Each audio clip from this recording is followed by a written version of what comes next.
जय हिंद साथियों, स्वागत है आपका इस YouTube चैनल परफेक्ट प्रैक्टिस पे।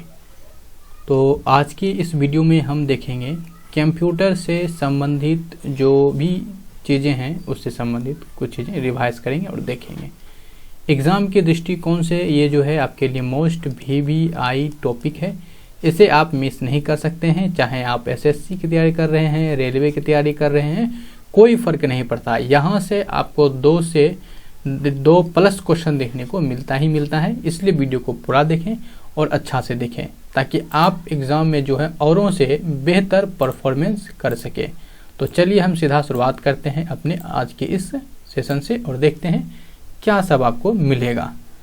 ओके, आइए शुरुआत करते हैं अपने सवाल से।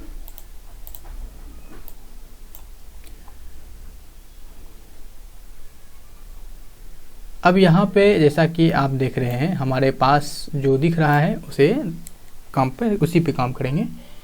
क्या है कि देखिए कंप्यूटर क्या है, तो कंप्यूटर जो है वो एक इलेक्ट्रॉनिक मशीन है। कंप्यूटर जो होता है वो एक इलेक्ट्रॉनिक मशीन है और कंप्यूटर के पिता के रूप में जो है कंप्यूटर का जो पिता कहा जाता है वो चार्ल्स बेबेज को कहते हैं। चार्ल्स बेबेज जो कि गणितज्ञ थे, ठीक है, और यही बेबेज जो थे इन्होंने कंप्यूटर का आविष्कार भी किया था। अब ध्यान रखिएगा कि एक अबेकस नामक एक यंत्र है, अबेकस नामक एक मशीन है जिसका आविष्कार जो है वो चीनियों के द्वारा किया गया था। और कैलकुलेटर का आविष्कार जो है वो 1642 ईस्वी में हुआ था और ये आविष्कार करने वाले व्यक्ति का नाम पास्कल थे जो कि फ्रांसीसी व्यक्ति थे। प्रथम इलेक्ट्रॉनिक कंप्यूटर यदि बात कहा जाए, ध्यान रखिएगा यहाँ पे जो पूछा जा रहा है, यहाँ पे एक चीज़ जो याद रखना है वो इलेक्ट्रॉनिक कंप्यूटर का आविष्कार। जब तक आपसे इलेक्ट्रॉनिक कंप्यूटर का आविष्कार नहीं पूछा जाए आप नहीं बताएंगे। इलेक्ट्रॉनिक कंप्यूटर का आविष्कार जो है ये 1946 ईस्वी में किया गया था, JP एकर्ट के द्वारा ये किया गया था। जबकि सिर्फ कंप्यूटर का आविष्कार यदि कहा जाए तो आप ध्यान रखेंगे वो चार्ल्स बेबेज थे, ठीक है। लेकिन इलेक्ट्रॉनिक कंप्यूटर यदि पूछा जाता है तभी आपका आंसर JP एकर्ट थे, जिन्होंने आपका 1946 ईस्वी में ये इलेक्ट्रॉनिक कंप्यूटर का आविष्कार किया गया था। वहीं यदि आपसे जो है ये पूछ ले कि प्रथम जो इलेक्ट्रॉनिक कंप्यूटर था वो नाम क्या था, ठीक है, तो उसका नाम था ENIAC। ENIAC जो था इसका प्रथम इलेक्ट्रॉनिक कंप्यूटर का था जो कि यहाँ पे आविष्कार किया गया था JP एकर्ट के द्वारा। आई होप कि आपको चीज़ें समझ में आ रहा है। हम जानते हैं कि लिखा हुआ है, लेकिन लिखे के साथ साथ हम जो बता रहे हैं उस तरीके से आप समझते चलिए, SPD पढ़ना आपके लिए आसान हो जाएगा। अब यहाँ पे ध्यान रखिएगा कि IBM PC यदि पूछा जाता है कि IBM PC का आविष्कार के बारे में, PC का मतलब होता है पर्सनल कंप्यूटर और ये भी एक तरह का कंप्यूटर ही है, तो ये समझ सकते हैं कि यदि IBM के बारे में पूछा जाता है कि IBM PC का आविष्कार कब हुआ था तो ये 1981 में हुआ था। लेकिन इलेक्ट्रॉनिक कंप्यूटर का बारे में पूछा जाए तो ये 46 में हुआ था। और ध्यान रखिएगा इसका आविष्कार किसके द्वारा किया गया था, तो विलियम सी लायथ के द्वारा। विलियम सी लायथ ने जो है यहाँ पे IBM PC का आविष्कार 1981 ईस्वी में किया था।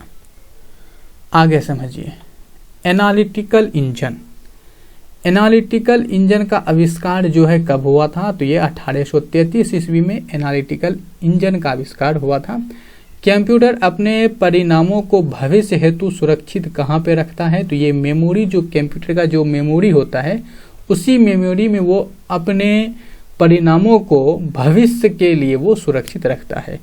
कंप्यूटर में मेमोरी होता कहाँ पे, यदि मेमोरी में है सारी चीज़ें सुरक्षित रखता है भविष्य के लिए, तो ये मेमोरी होता कहाँ है, तो मेमोरी जो होता है ये आपका CPU में होता है और CPU का प्रोनाम होता है central processing unit. Central processing unit जो होता है वो होता है, और CPU को जो है हम इसीलिए क्या कहते हैं, कंप्यूटर का मस्तिष्क भी कहा जाता है। आगे सारे चीज़ें आएंगे, आप ध्यान से समझते चलिए। मेमोरी देखिए जो होता है वो 2 प्रकार का मेमोरी होता है। एक होता है आपका प्राइमरी मेमोरी जो कि ये खुद 2 प्रकार का होता है, और यहाँ पे एक होता है, दूसरा होता है सेकेंडरी मेमोरी। और सेकेंडरी मेमोरी जो होता है ये आपका 4 प्रकार का होता है।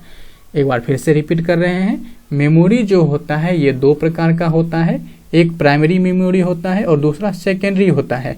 है ना। फिर से यहाँ पे अगेन जो है ध्यान रखिएगा, जो प्राइमरी मेमोरी होता है ये 2 प्रकार का होता है, और जो सेकेंडरी मेमोरी होता है ये आपका 4 प्रकार का होता है, ठीक है।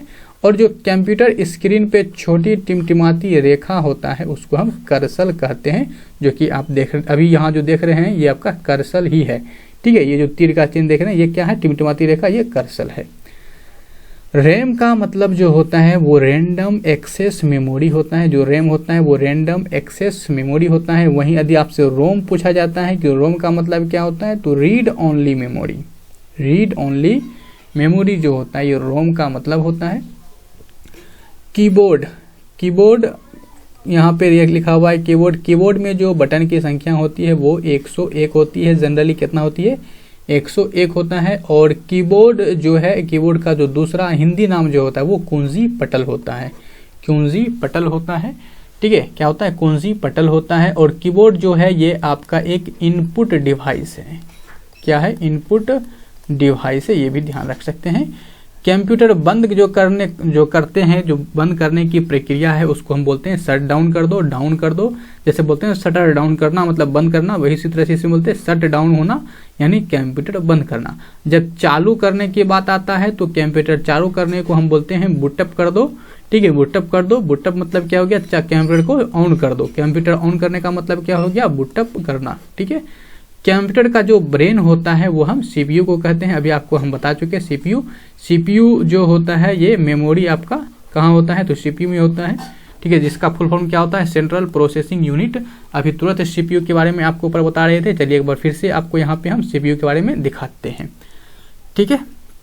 आपसे यहाँ क्या पूछा गया था कि मेमोरी कहाँ स्थित होता है, तो मेमोरी जो होता है ये सीपीयू में होता है। सीपीयू का मतलब सेंट्रल प्रोसेसिंग यूनिट होता है, और सीपीयू सेंट्रल, इसी को क्या कहते हैं, ब्रेन कहा जाता है, ब्रेन, कंप्यूटर का ब्रेन कहते हैं। एकदम धैर्य बना के वीडियो को देखिए और समझिए, ठीक है, धैर्य बना के, बेहतर आपको समझ में आएगा।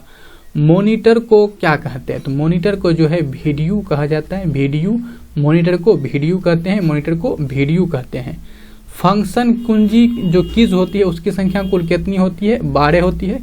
फंक्शन कुंजी जो होता है वो F1 F2 से लेकर के जो है ये इसी तरह से जाता है और F12 तक होता है। जो आप कीबोर्ड देखते हैं, कीबोर्ड के सबसे ऊपर यहाँ पे आपका ये फंक्शनल कीज रहता है, ठीक है। फोर्ट्रैन क्या है, तो फोर्ट्रैन का सबसे पहले प्रयोग किया गया था वो मेन फ्रेम हेतु, और फोर्ट्रैन क्या है वो आगे आप समझ जाएंगे। फोर्ट्रैन के लिए सबसे पहला प्रयोग किस लिए किया गया था, तो मेन फ्रेम के लिए। MCIR का यहाँ पे शाब्दिक अर्थ क्या है, तो M का मतलब होता है magnetic character ink recognition, magnetic character ink recognition का मतलब होता है MCIR का मतलब, ये उसका फुल फॉर्म है। एनालॉग सिग्नल को डिजिटल सिग्नल में बदलने की विधि क्या कहता है, तो डिजिटल किस में बदल रहे हैं, डिजिटल में बदल रहे हैं, तो डिजिटल में बदलना डिजिटलाइजेशन, डिजिटल में बदलना डिजिटलाइजेशन। भारत में निर्मित पहला कंप्यूटर कौन सा था, तो भारत में निर्मित पहला कंप्यूटर था उसका नाम सिद्धार्थ था। ASCII में एक कैरेक्टर बराबर होता है, तो ये 8 बाइट्स के बराबर होता है, 8 बाइट्स के बराबर होता है, ठीक है, ये ध्यान रखेंगे। और उसके बाद क्या है कि चुंबकीय डिस्क पर परत होती है, तो जो चुंबकीय डिस्क होती है उसके ऊपर जो परत होती है वो किस चीज़ की परत होती है, तो वो आयरन ऑक्साइड की परत होती है। बाइनरी नंबर क्या होता है, तो हम 0 और 1 को जो बोलते हैं वो बाइनरी नंबर में प्रयोग करते हैं, और इसी को 0 और 1 को बाइनरी नंबर कहा जाता है। 1 KB का मतलब क्या हो गया, किलोबाइट। 1 KB बराबर क्या होता है, तो 1025 बाइट्स, 1025 बाइट। 1 KB का मतलब क्या होता है, 1025 बाइट्स, राइट। नेक्स्ट देखते हैं इधर, अब ऊपर की तरफ आइए। एकदम धैर्य से जो है आपको ये सब चीज़ें समझना है, और वीडियो पसंद आ रहा हो तो जरूर इसको लाइक जरूर करेंगे। आइए इसको देखते हैं। प्रथम डिजिटल कंप्यूटर था, तो डिजिटल कंप्यूटर यहाँ पे पूछा गया कौन था, उसका नाम था यूनिवेक। क्या नाम था, यूनिवेक, यूनिवेक। नॉर्टन क्या है, तो नॉर्टन जो है ये एक एंटीवायरस टूल है, एंटीवायरस टूल है, वायरस नहीं है ये, एंटीवायरस यानी वायरस को खत्म करने वाला टूल है वो नॉर्टन। अच्छा, वायरस क्या होता है? तो वायरस जो है एक प्रोग्राम होता है। कंप्यूटर में जो डंप होता है वो इसी वायरस के कारण ही कंप्यूटर डंप होने लगता है। और कंप्यूटर का जो आईसी चिप से बना होता है वो सिलिकॉन का बना होता है। सिलिकॉन को SI से दर्शाते हैं, इसकी परमाणु संख्या 14 होती है, जो कि आपका एक अर्धचालक है। तो कंप्यूटर का जो आईसी चिप्स बना होता है वो सिलिकॉन का बना होता है। और WWW यानी WWW का पूर्ण रूप क्या होता है? Full form world wide web, world wide web, world wide web. और इसका आविष्कार जो है वो 1989-90 में हुआ था। भारत की जो सिलिकॉन वैली है वो बंगलुरु में है। बंगलुरु को जो है यहाँ पे सिलिकॉन वैली भी कहा जाता है, जो क्योंकि वहीं पे है, ठीक है। और सिलिकॉन का प्रयोग यहाँ पे कंप्यूटर के जो आईसी चिप्स होता है उसको बनाने में करते हैं। और WWW क्या है? तो ये इंटरनेट सर्विस है। क्या है? इंटरनेट सर्विस है। और इसका फुल फॉर्म क्या होता है? तो वर्ल्ड वाइड वेब। आविष्कार का हुआ था 89-90 में, ठीक है, 1990-89 में इसका आविष्कार हुआ था। और लघु गणक यानी कि जो लॉगरिथम है, लॉगरिथम, इसका आविष्कार जो है जॉन नेपियर के द्वारा किया गया था। कब किया गया था? तो 14 ईस्वी में किया गया था, ठीक है। जॉन नेपियर के द्वारा 1614 ईस्वी में किया गया था। ध्यान रखिएगा, इसका नाम नेपियर, जॉन नेपियर के द्वारा ये लॉगरिथम का खोज किया गया था। लॉगरिथम को शॉर्ट में क्या लिखा जाता है? तो लॉग लिखते हैं। CD-ROM का शाब्दिक अर्थ क्या है? यहाँ समझिएगा, CD-ROM, इसका यहाँ पे आपसे पूछा गया है कि बताइए इसका शाब्दिक रूप क्या होता है? तो compact disc read only memory. CD का मतलब ध्यान रखिए कॉम्पैक्ट डिस्क, कॉम्पैक्ट डिस्क। और रोम का मतलब इसके पहले बता ही चुके हैं, रीड ओनली मेमोरी। फ्लोपी का जो साइज होता है वो ध्यान रखिएगा कि 3.255 जो यहाँ पे 55 सेकेंड होता है, ठीक है। हार्ड डिस्क क्या होता है? तो ये हार्ड डिस्क जो होता है वो सेकेंडरी मेमोरी होता है।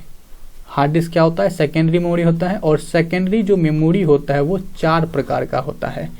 विश्व का सबसे बड़ा कंप्यूटर नेटवर्क कौन सा है? तो वो इंटरनेट ही तो है। इंटरनेट जो है ये विश्व की सबसे बड़ी कंप्यूटर नेटवर्क है। CPU और मेन मेमोरी के गति को एक समान रखने के लिए उपयोग होता है। यानी जो CPU है और जो मेन मेमोरी है इसकी गति को एक समान रखने के लिए हम किसका प्रयोग करते हैं? तो कैच मेमोरी का प्रयोग करते हैं। किसका प्रयोग करते हैं? कैच मेमोरी का। कंप्यूटर नेटवर्क में संपर्क तोड़ने की क्रिया कहलाता है। जब भी संपर्क तोड़ने की बात आ जाए तो उसको हम लॉग आउट कहते हैं। क्या कहते हैं? Log out. और संपर्क जोड़ने की बात कह देगा तब बोलेंगे लॉग इन। क्या कहेगा आप? Log in. अब यहाँ पूछा गया है कि बताइए जो लैन है, लैन का पूर्ण रूप क्या होता है? लैन का जो है ये पूर्ण रूप क्या होता है? तो लैन का पूर्ण रूप क्या होता है? Local area network, local area network, ठीक है, ये होता है। अब यहाँ पे क्या है? कंप्यूटर के प्रोसेसिंग गति को मापा जाता है। तो जो कंप्यूटर का जो प्रोसेसिंग गति है उसको मेगा हर्ट्ज में मापते हैं। किसमें? मेगा हर्ट्ज में मापते हैं। उसके बाद ध्यान रखिएगा, ये आपसे पूछा जा रहा है कि जो वैन है, WAN, वैन का पूर्ण रूप क्या होता है? तो वैन का पूर्ण रूप होता है वाइड एरिया नेटवर्क। वैन क्या? Wide area network. भारत का सर्वाधिक शक्तिशाली सुपर कंप्यूटर कौन सा है? तो परमपदम। क्या हो जाएगा? परमपदम। परमपद किससे संबंधित है? तो ये कंप्यूटर से हो जाएगा, कंप्यूटर से। एशिया का जो दूसरा सबसे बड़ा कंप्यूटर है वो भी आपका परम ही है, परम 1000। ये एशिया का दूसरा सबसे बड़ा कंप्यूटर है। कंप्यूटर के मशीनरी उपकरण क्या होते हैं? तो हार्डवेयर होता है।